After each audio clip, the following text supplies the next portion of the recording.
There's something for every imagination at your local comic shop. Visit ComicShopLocator.com to find a store near you.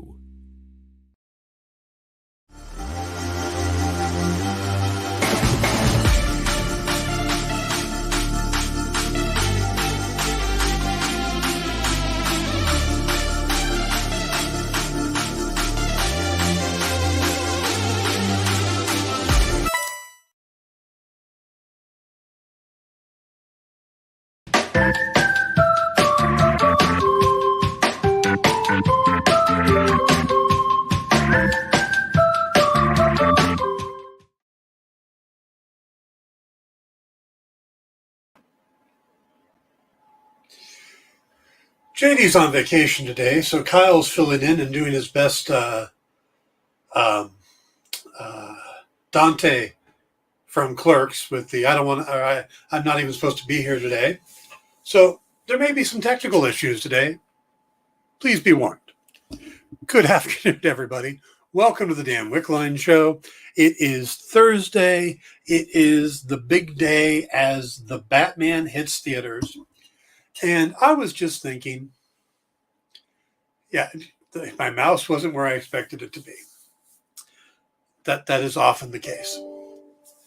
I was thinking that there should be a phone app sponsored by movie studios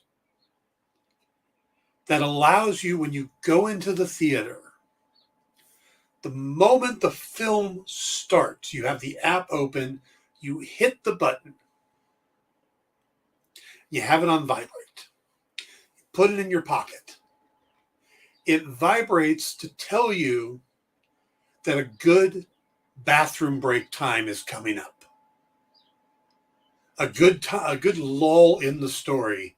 And it vibrates and gives you like 2-minute warning, 3-minute warning, so you can get up, head towards the bathroom, and then the app itself should show you the missing scene. So basically, they should have like 2 or 3 places in a film that are set, especially when you have a 3-hour movie, there should be a bathroom break or cinema bathroom break or whatever you want to call this website, so that when you go to the bathroom, as you're walking, you can see the scene and play it, and then when you get back, you haven't missed anything, but you've still been able to go to the restroom because they're making 3-hour movies. The Batman is, yes, Kyle? I was going to say, but what if you're like me and decide that the ideal time to go to the bathroom is during the big action sequence because you know what's going to happen because it's predictable? Well, then you wouldn't get the app.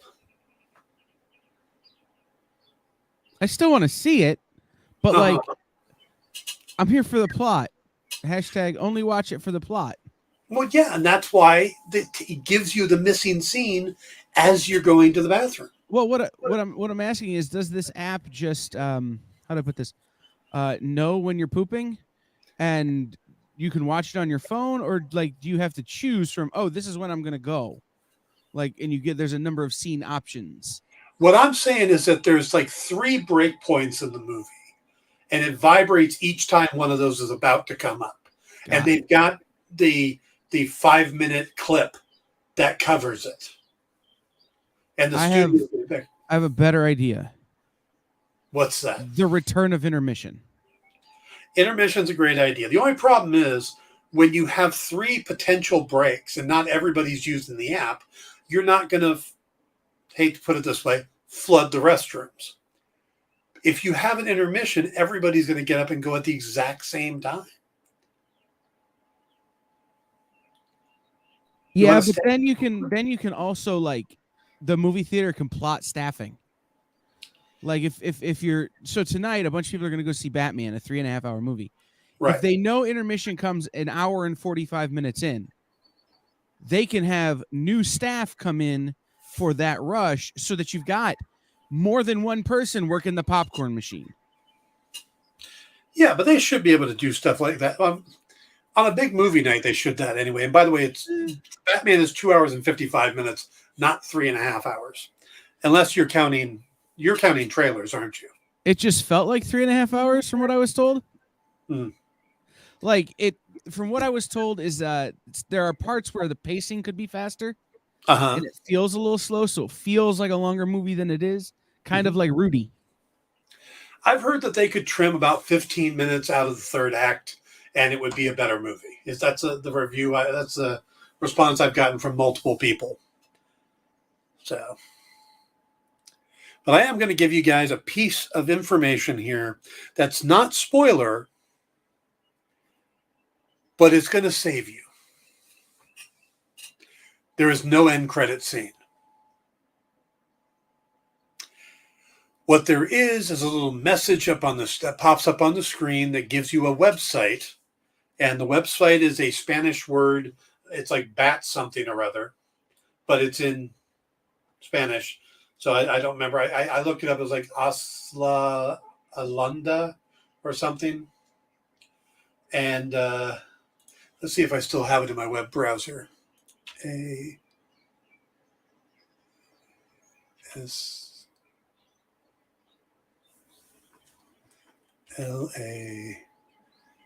No, but you can find it online. And it's just a thing where they show you pictures from, like, Wayne. You got to answer some riddles from the Riddler, and then he shows you pictures of the Waynes when they were younger. It's not worth sitting through the credits. Now, the people who worked on the film, they're well worth sitting through the credits and reading those names and stuff like that. And the soundtrack, I hear, is very good, and you get to enjoy that as the credits roll. But if you're only sitting through the credits and you really have to hit the restroom or leave, and you're waiting and waiting and waiting for the very long credits, you don't have to. You're not going to miss anything. There's no secret cameo at the end. There's no teaser of what's going to happen next. It's just a URL that you can get from somebody online. That's it.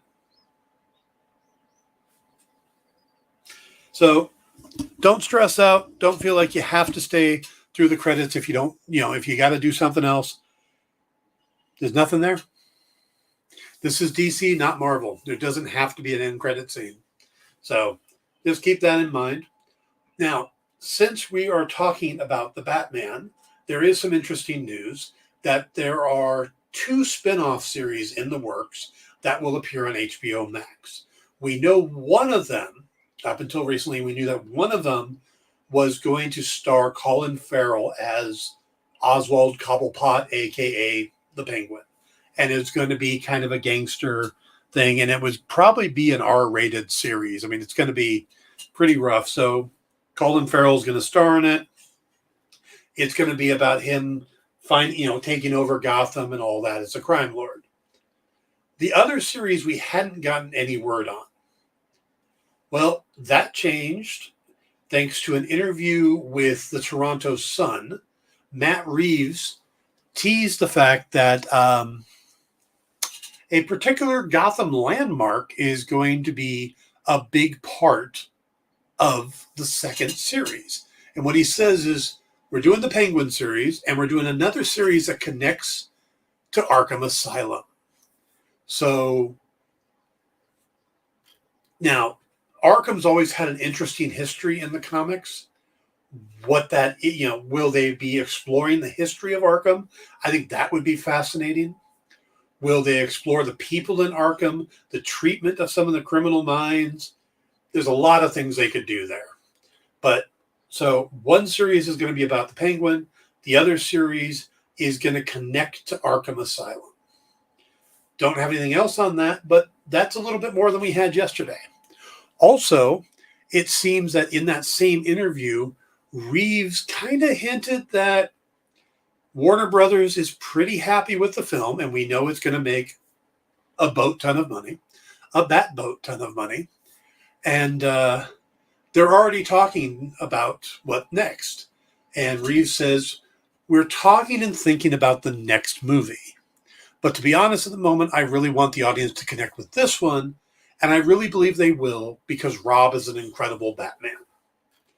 Now, the reviews on this have been mostly positive. Even the negative reviews tend to what they don't like about it is the runtime, or something about the third act being a little disjointed, or the tone, that it's a very dark movie. Nobody is saying that Robert Pattinson did a bad job, that Matt Reeves did a bad job, that Zoe Kravitz, Colin Farrell, Paul Dano.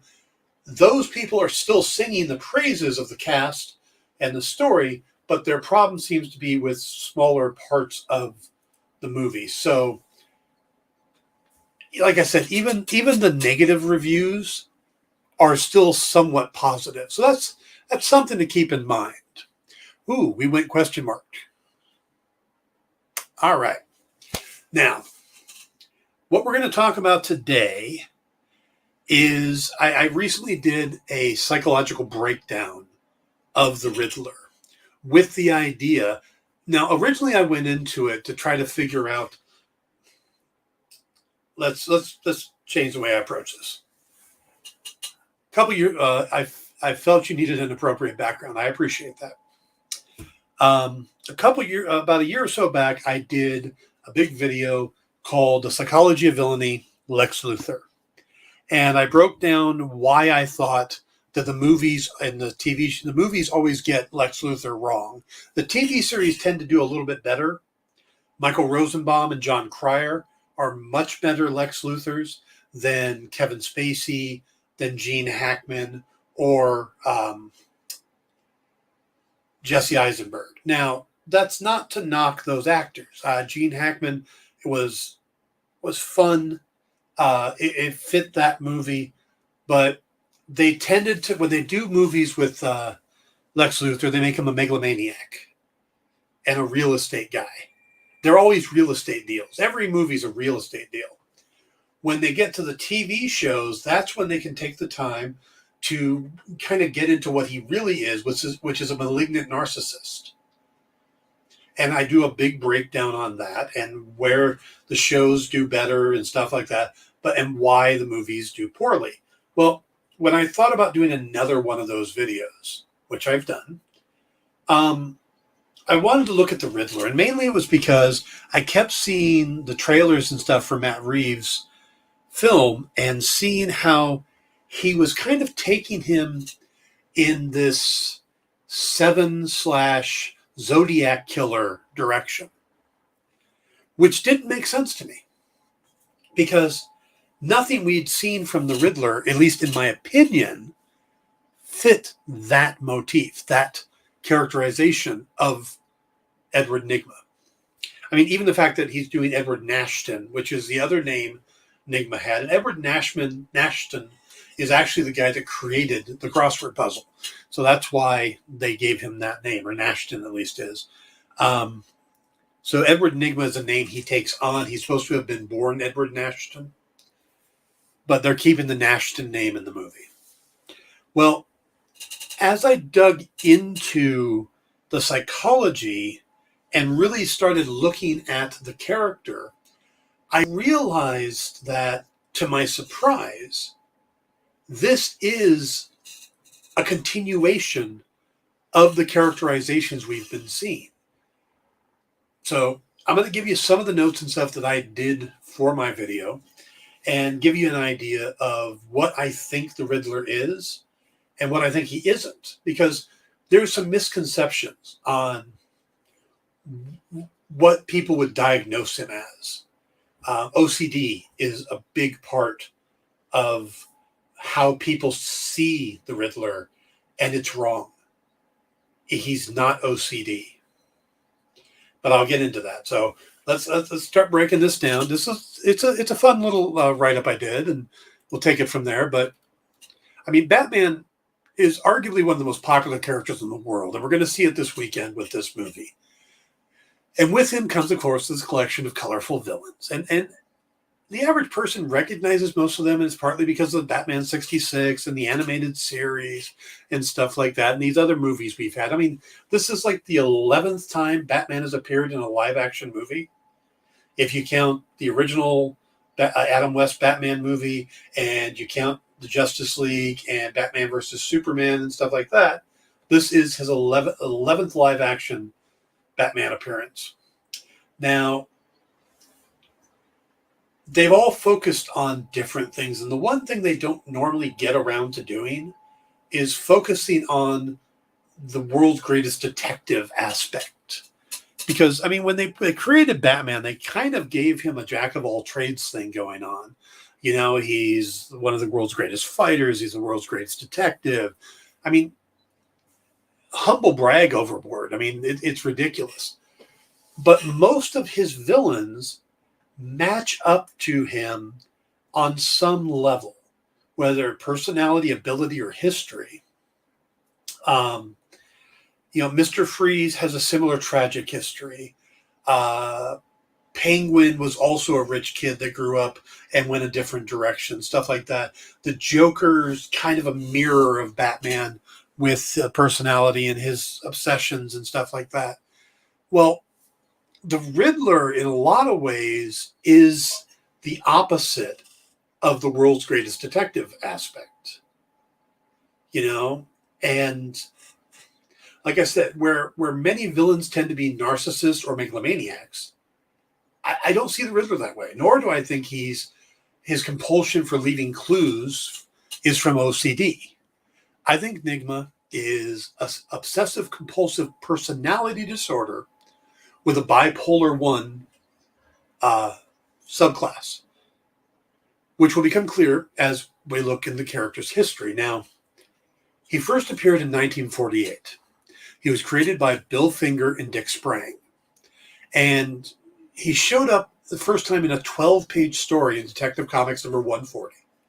And he was billed as the sensational new adversary and the Prince of Puzzles, which are rather grandiose terms for a character who basically appeared once and then vanished for 17 years. And that's the history. He appeared once in 1948 and didn't come back until the mid-60s. Because he wasn't that hit. He wasn't a hit. He was just a throwaway character that they used for one episode or one issue. And we get to see his simple, mundane origins as a young, aptly named Edward Nygma who decided to cheat on a jigsaw puzzle contest and by breaking into his teacher's desk and getting the solution. And he fell in love with puzzles, now which doesn't make a lot of sense because he didn't solve the puzzle, he cheated. But he became known as an expert, and as he got older, he used puzzles to swindle people out of their money. Looking for bigger challenges, he set his sights first on the Gotham PD and eventually on Batman. After a series of puzzle-themed crimes and an attempt to capture the dynamic duo in the death trap, which that was the thing, they all did death traps. If they would have just tried to kill Batman instead of put him in a death trap, he'd probably be dead already. But instead, Riddler ended up in prison, and again, almost a two-decade hiatus from comics. Now, he probably would never have been heard from again, except Gardner Fox randomly decided to use the character in Batman number 170 in 1965. This changed everything for the character. Now, the story is Nygma gets out of prison and he approaches Batman, claiming to be reformed, and offers to help catch a group of criminals called the Molehill Gang, which he does. But he then uses clues to try and discredit the hero, making it appear that Batman is actually harassing the Riddler. Now, eventually, Batman figures it out, and figures out the true crime at work, and Nygma ends up back in prison. And while it did first introduce the idea that the Riddler helping Batman would happen a few times in the future, so the idea of them working together was kind of laid, the groundwork was laid here. The really important part of this comic was who ended up reading it. Because again, this was only the second appearance of the Riddler. The guy who ended up reading it is William Dozier. And William Dozier is the man who created the Batman television series. This was one of a handful of issues that his assistant picked up for him when the talk of the Batman happened. And if you know any history about how the Batman show happened, a lot of it is due to Hugh Hefner. Hugh Hefner had a night at the Playboy Mansion where he screened the old Batman serials from the 30s, and everybody was enjoying it and laughing and whatever. And Dozier, I think it was Dozier was there and saw it, or someone saw it, and Dozier got involved. But it came up with the idea of pitching a new Batman series. ABC picked it up, and Dozier had to then start putting together the story. Well, the story from that comic was pretty much the basis for the pilot episode of the Batman TV series called High Diddle Riddle. Now, Frank Gorsh's portrayal of the puzzle-loving rogue is really what skyrocketed Nygma's popularity among fans. And then the villain would appear in 7 different comic issues over the next 2 years. So had Gardner Fox not decided to use the Riddler again after all that time, it wouldn't have shown up in Dozier's hands. Dozier wouldn't have decided to do the pilot based on him. Gorshin wouldn't have played it, and we never would have had the Riddler. Lucky how that worked out. Now, Gorshin's take on the Riddler is quite interesting. And if you think about it, he had very little comic material to work from. He had the recent issue and 12 pages from 17 years prior. So, in a way, Gorshin is the one who really defined the character. Even in his first appearance, the villain was constantly at a high energy level, with an over-the-top laugh and a quick wit. But Gorshin had this other layer. He had this dangerous look in his eye that showed that he was more than just fun games. And he would go from calm to calculating to completely unstable at the drop of a bowler hat. This manic personality would become the norm for the character in a lot of the writing. Not the first time the portrayal of a character in other media would then influence the comics take. We've seen that quite a few times. But comics weren't done defining the character either. Gardner Fox told another Riddler story in Batman number 179. And this is in the same month that the series debuted. So it didn't have an effect on Gorshin, and Gorshin didn't have an effect on Gardner Fox. But this came out, like I said, in January 1966, and it was just as important. Now, the Riddler escapes prison and realizes that the clues he's leaving are why he keeps getting caught. And he decides to commit a crime without them. But he finds it very difficult to do and must force himself to continue. Now, we later learn that he is subconsciously still leaving clues behind. And while not as overt as his normal messages, Batman is able to piece them together and end up recapturing Nygma. Now, this was the first time that his riddles were portrayed as anything more than a gimmick. His mind actively fought against him committing crimes without the riddles, inhibiting his own success. This is a rather sophisticated writing for this era of comics, and it might not have been allowed just a few months later when the campiness of the television series was suddenly embraced by DC Comics and brought into the fold. Now, the next big defining moment for the character would come as the co-creator of Batman the Animated Series, Paul Dini. He took over Detective Comics in October of 2006. That shows you how little the character changed in that time. So from 1966 to 2006, he was portrayed in different ways, but there wasn't a big shift. Now, in issue 822 of Detective Comics, Nygma is reformed and becomes an actual detective and is hired to solve the murder of a young socialite. Now, the idea of Nygma turning his intelligence towards good was teased over the years, but this was the first time it was played out as a legitimate character development.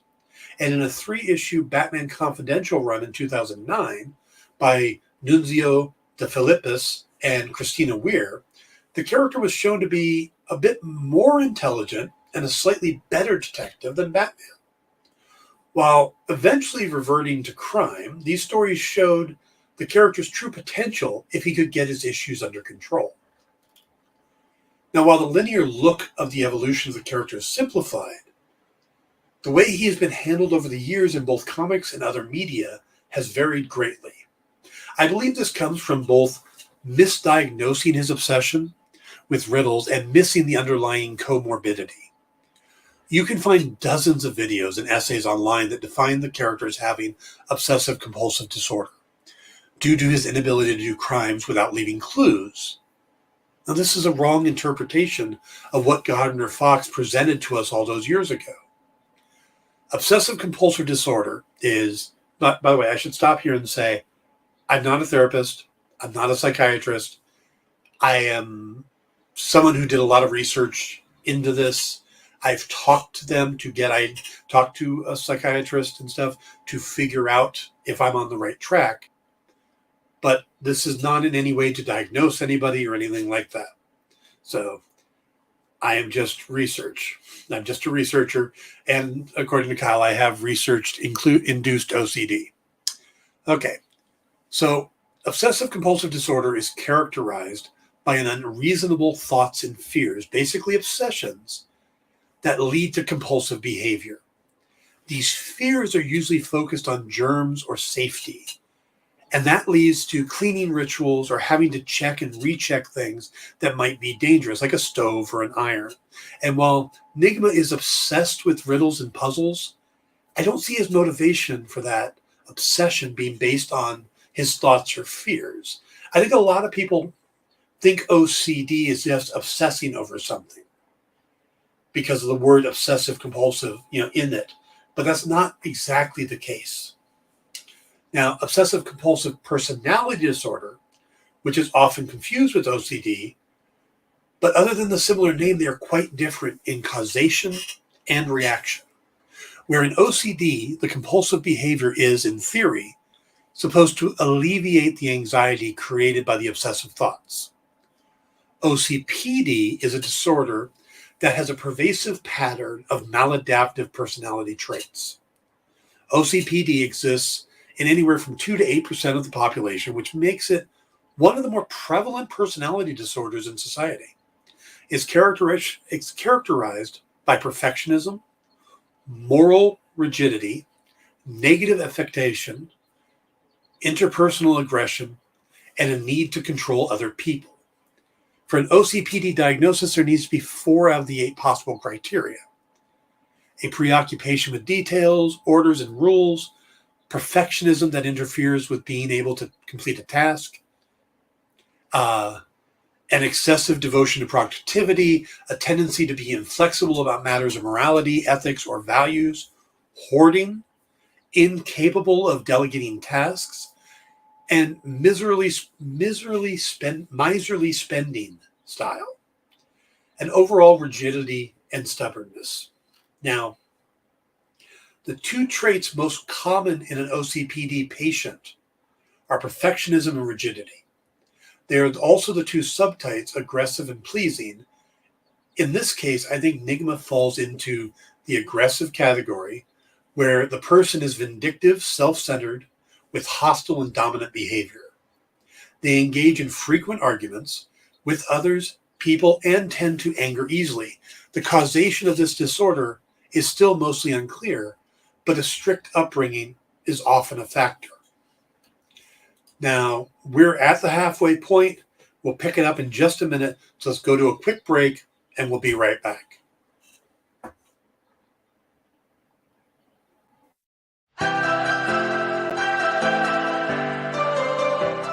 This is The Experience.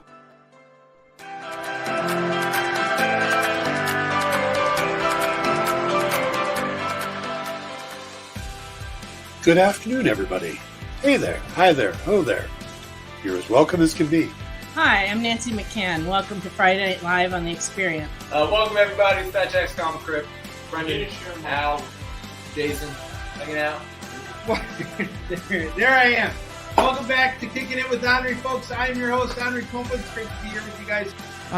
So we are going to talk about books that are in stores this week. Hi, everybody, and welcome to Mishmash. Hello, and welcome to the Black Comics Universe, presented by Peep Game Comics. And you gotta love it that the first people in the minute to skim it are creators. Up, everybody! Welcome to another Wednesday Warriors. My name is Joey Galvez, and this is my pal Ambrosia. Hey, everybody! Welcome to Space Cadet. Hey! What's up? Welcome, everyone, for another episode of I Must Ask You a Question. Hi, everybody! Welcome to Nerd News Now. Hey, this is Rex. Welcome to Comic Collectibles. Hey, hello, all you happy people. Welcome to the Dan Wickline Show. Hi, everybody, and welcome. Is the crazy show that we do on Thursdays called What's in the Box? What's in the Box? Comic culture and sales.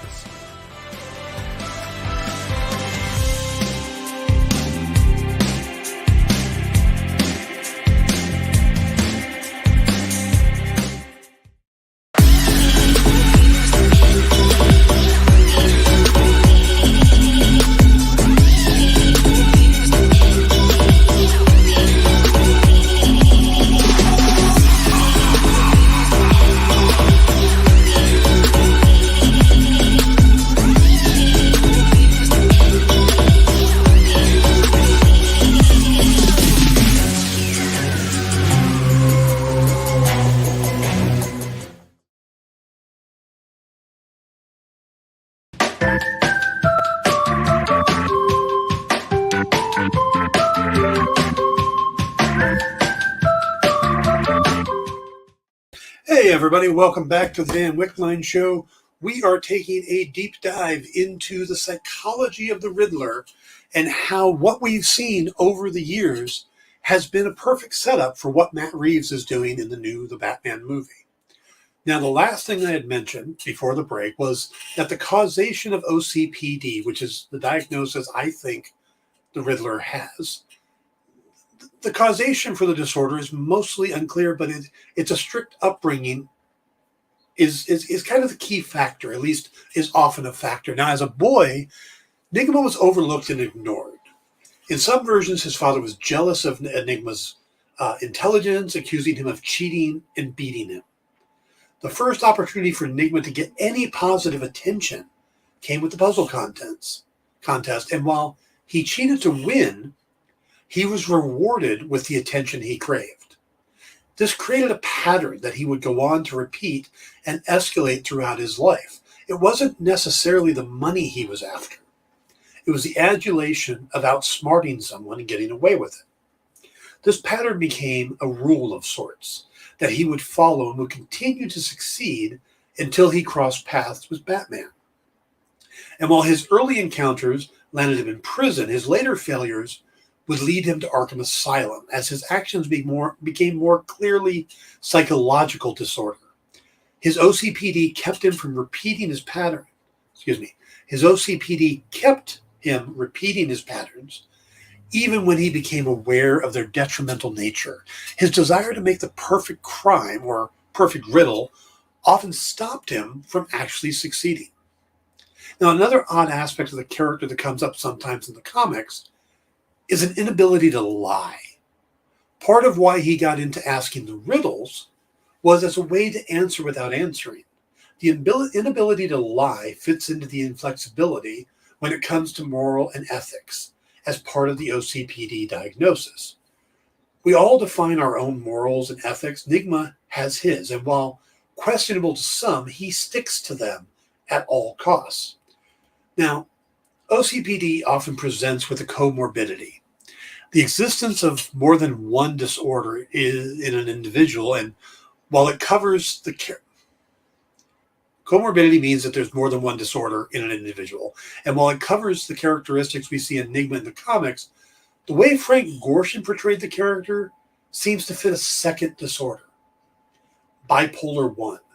Bipolar disorder is a condition where a person's mood cycles from extreme high to extreme lows.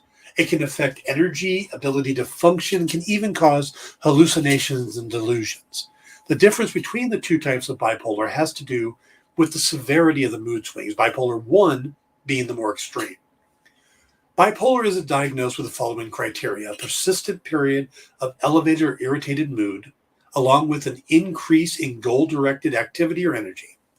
The second criteria is a group of 7 traits that would appear to be elevated. Those include high levels of self-esteem, almost to the point of delusions of grandeur, decreased need for sleep, far more talkative, racing thoughts or ideas, distractibility, increased goal-directed activity, and an increased involvement in dangerous activities. Now, for it to count as a manic episode, it can't be caused by a medical condition or substances, and it must show as a marked impairment. Now, let's look at Edward Nygma here. Most of the time we see him, he's in the middle of a crime where he feels invincible, like he's smarter than everyone else. He's very talkative, extremely energetic, and focused on his task. And while he could simply go to another city, he stays in Gotham to take on Batman, increasing the chances that he's going to get caught. We don't often see him outside of a caper, and when we do, he's labeled as cured and working as a detective. These times, he's likely medicated or doing therapy, and the manic and depressive states are leveled out, allowing him to function in a more controlled way. And even his OCPD is easier to manage. This comorbidity diagnosis makes the most sense for what was presented early on for the character and most of what we've seen throughout the years. I believe the Riddler was created as a blank slate, and it was the work of Gardner Fox and Frank Gorshin that truly gave the character any depth. Gorshin's portrayal has had the most long-lasting effect. Not only the Riddler's personality, but it was Gorshin who came up with the "riddle me this" line, and he requested the question mark suit and bowler hat as an alternative to the one-piece jumpsuit he first wore.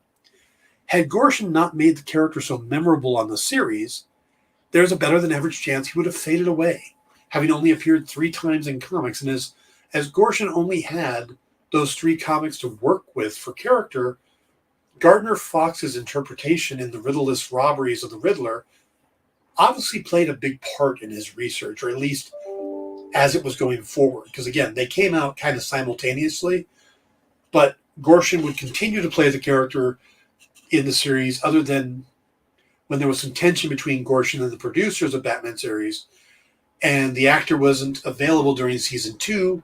John Astin from the Addams Family was brought in to play the part. Now, Astin's a terrific actor, but his performance kind of fell flat compared to the manic energy Gorshin brought.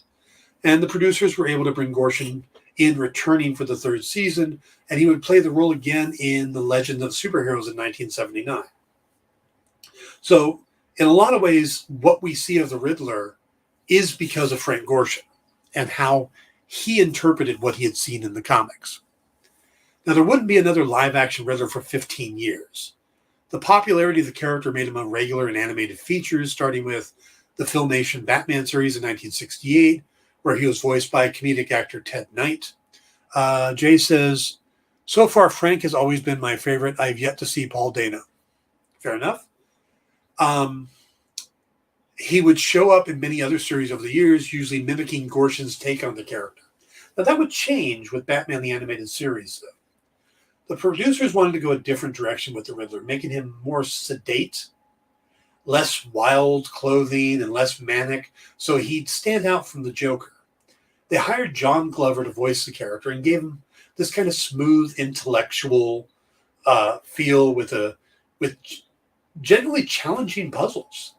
They tweaked his origin to make him a bit more sympathetic. Part of his origin was as a game programmer who brought a tech aspect to the character that hadn't been there before. This was a version you believed was on an intellectual level with Batman and could push the Dark Knight in new ways. Kyle says Jim Carrey for the win. I got to tell you, Corey Michael Smith's portrayal of Riddler on Gotham, to me, is also really one of the best, between Frank Gorshin and Corey Michael Smith for me.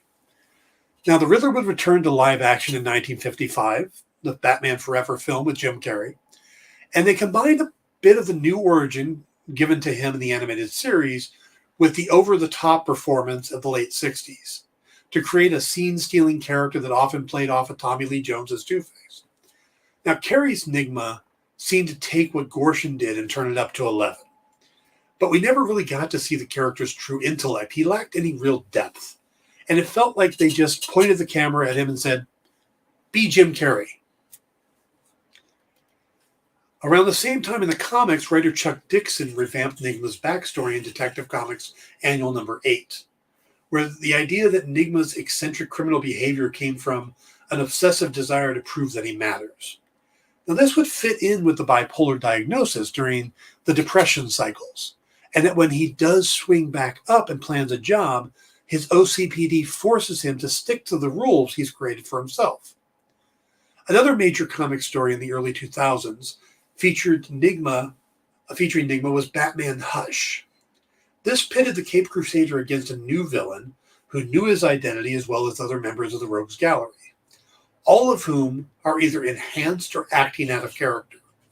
It turns out that the Riddler is the mastermind behind everything, and it's a plan put together after he deduced that Batman was Bruce Wayne. This showed just how dangerous the mastermind version of Nygma could be. Now, with the launch of the 2014 television series Gotham, we got to see our deepest dive into the character of Edward Nygma, played by actor Corey Michael Smith. Now, we watched as he went from being the crime scene tech and with poor social skills and a love of giving information in the form of riddles to having him follow his heart and become a murderer because of it. When he was struggling the most with his identity, he would at times hallucinate and see versions of himself in the mirror. That was more confident and malicious, a representation of what the Riddler could be if let loose. These would coincide with the depression episodes.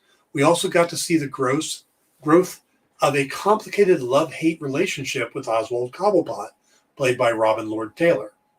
Over the course of this series, the characters grew from awkward lab rat to a cross between John Glover's animated version and Frank Gorshin's live action.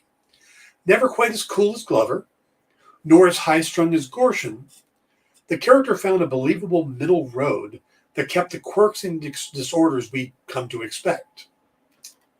Now, there are other versions of the character, some of them taken in very different directions.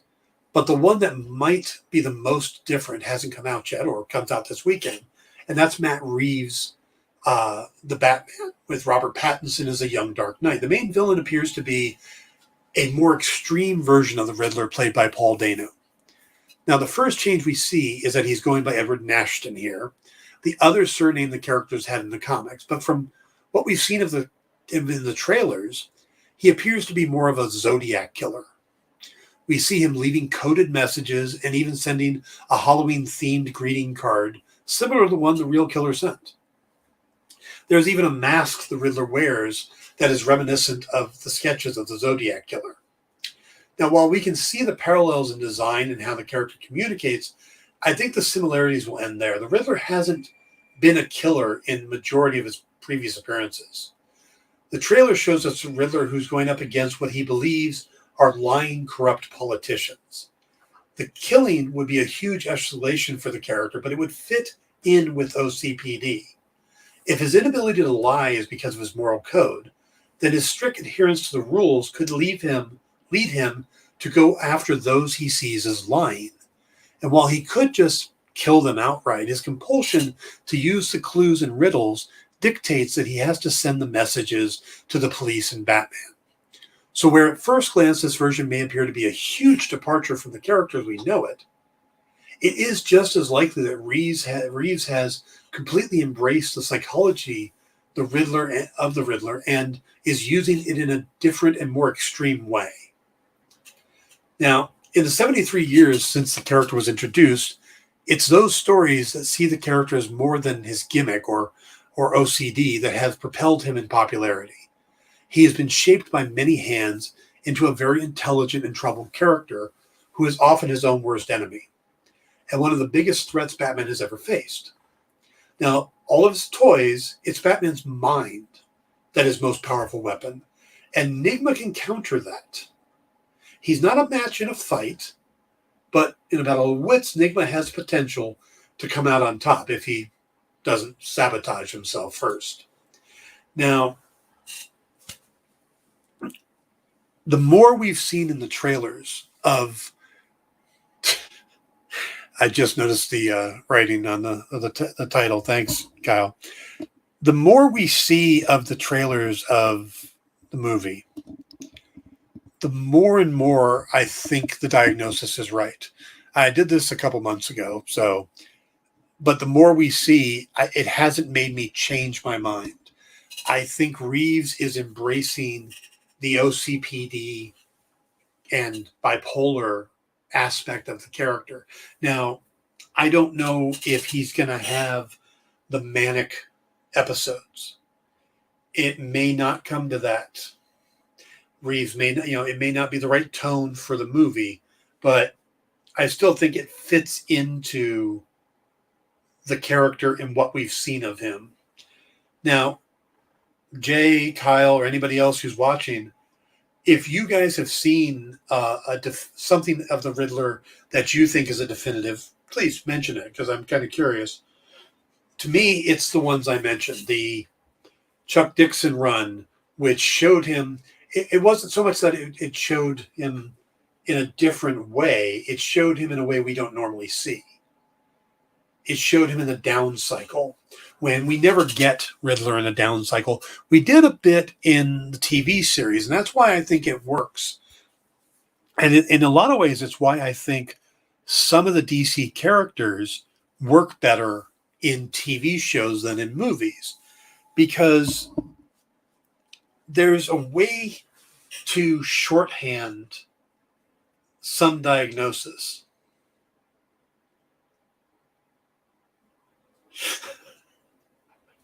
That wasn't the Riddler, Kyle. And that guy's still around, by the way. He's still doing those commercials. All right, but we can all agree he might as well have been. Oh, yeah.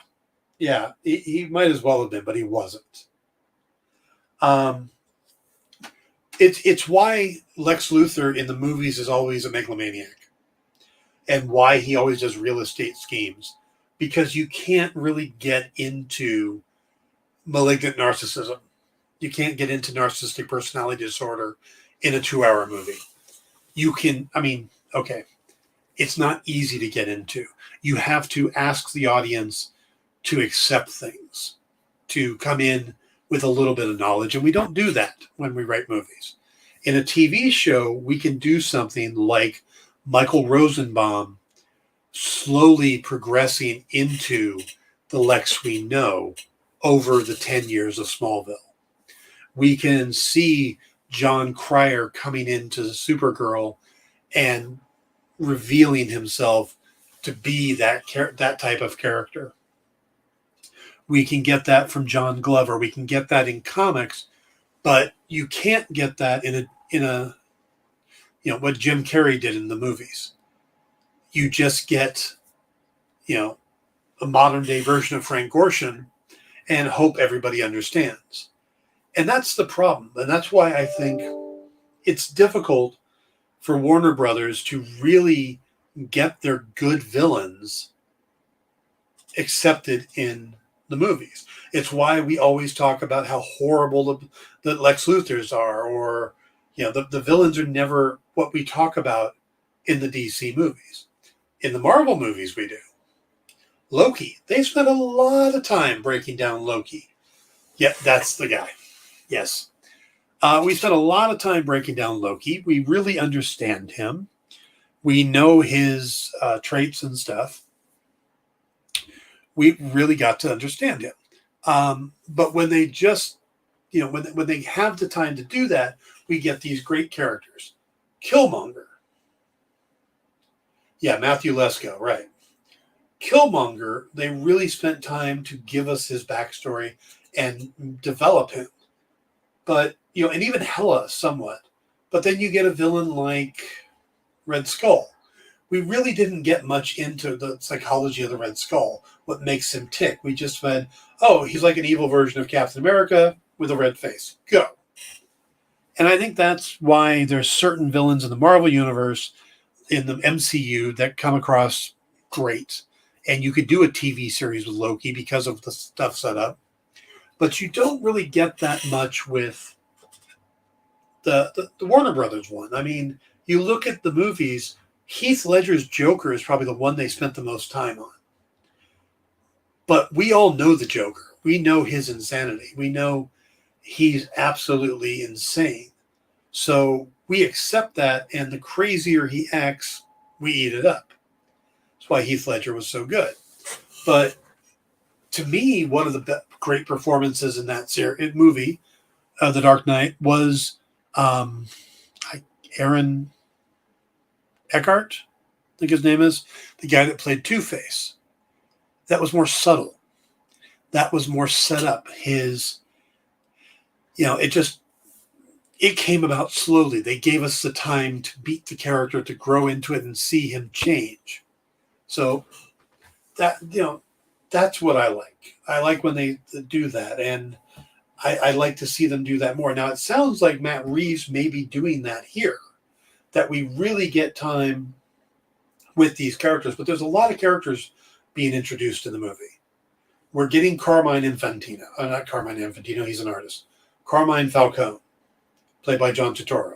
We're getting Penguin, played by Colin Farrell. We're getting Catwoman, played by Zoe Kravitz. And we're getting the Riddler, played by Paul Dano. And we're getting a new version of Jim Gordon, and a new Batman and a new Alfred. So there's all these new characters to get to know in one film. And sometimes I wish they would just back off a little bit. We don't need to throw everything in. I think that's one of the things that the Sam Raimi Spider-Man movies did really well, and why those villains are beloved, at least Doc Ock and Green Goblin, where Sandman wasn't, is because his time got stolen away by Venom, where we had an entire movie of Doc Ock. We had an entire movie of Green Goblin. These other ones, when they try to cram in 7, 8, 9 villains, it doesn't work. You really don't get to establish them. Jay Burns says, yes, wish we could have had more Eckhart's Two-Face. Absolutely. And they kill him at the end of it. And that's the other thing that drives me crazy, is that they'll take these characters that have been around 70 years or more, and they do one movie and they kill them. And it's like, you get that we have all these amazing stories we grew up with. We'd love to see, adapted into live action, but you're going to give us one Riddler story and that's it. One Two-Face story and that's it. I mean, sure, Batman's got a lot of villains, but bring one back over more than one movie and let us actually grow in the character to, really follow that character. That's why Loki succeeds so much, because he was in Thor. He was in Thor's Dark World. He was in Thor Ragnarok. He was in the Avengers movie. He keeps popping up, and we get to know him more and more. So I'm hoping that with the fact that we're going to get the Penguin TV series, that they'll really spend time with him on that, and that maybe Paul Dano's Riddler will stick around a bit, stuff like that. Maybe, because they're talking about a second, maybe even a third film with Robert Pattinson. Great. If people like it, let's do them. Let's not do them slow. Let's not make these, go 3, 4, 5 years. Let's turn them out a little faster. And and I agree with Jay. Not just Joker. I love Joker, but come on, Batman has one of the best rogues galleries in comics. Yeah, they do go to the Joker well too often. And we've got so many Jokers now. We got Jared Leto and Joaquin Phoenix, and we had Heath Ledger and Jack Nicholson and Cesar Romero, and just down the line. And it's, you got Mark Hamill. They are talking about Mr. Freeze for the second Batman movie, but I don't think it'll be Arnold. I think it's more likely they're going to do the Heart of Glass story from Batman the Animated Series, or at least use that as the basis. Do you really want Arnold back, Kyle? Really? I want what I want, Dan. I'm a simple man. Simple man making your way through the universe, huh? All right, guys. So that is my breakdown of the Riddler. I hope you guys enjoyed it. Go see the movie this weekend. I think it's going to be a huge box office hit. I think most people seem to be really enjoying it. I'm probably not going to be able to get over there until the next week to see it. But as soon as I see it, I will do a show on it. But I also want to give everybody a chance to see it. So I'm not going to rush to get a show about it because I'd rather get to a point where as many people have seen it as possible and we can have a real discussion about it. So keep that in mind. Stick around. Up next, it's Thursday, which means What's in the Box with Miss Jen. And there is Kyle. Is there a Space Cadets tonight? There is. Okay. Then there's Space Cadets and then Kicking It with Omri. And But before that, there's Nerd Killer Warfare. Yeah, I'm not saying that title. I've decided. Well, you're going to have to be on the show, so... Okay, we'll make that happen. So that's our lineup for tonight. Stick around. I will be back next week where we'll talk more about Pennyworth and other things.